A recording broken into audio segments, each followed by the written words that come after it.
रोहित पवार काँग्रेसमध्ये जाण्याच्या तयारीत असल्याचा दावा आमदार सुनील शेळकेंनी केला।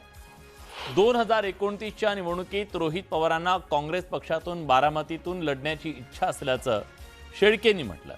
तर रोहित पवार दिल्लीत जाऊन राहुल गांधींना भेटले असून ते काँग्रेसमध्ये जायला तयार असल्याचं त्यांनी म्हटलं।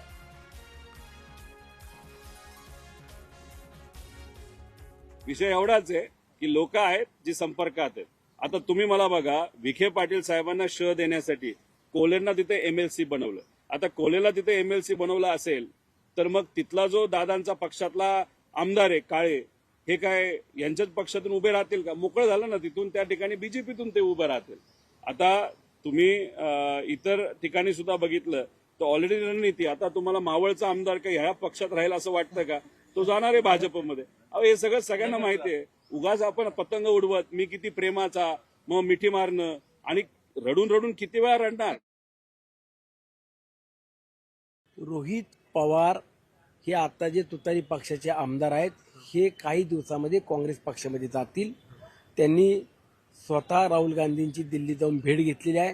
काँग्रेसच्या नेत्यांशी देखील ते संपर्कात आहेत आणि बारामतीच्या पोटनिवडणुकीत काँग्रेस पक्षाचा उमेदवार उभा करण्याचा हट्ट हा रोहित पवारचा होता।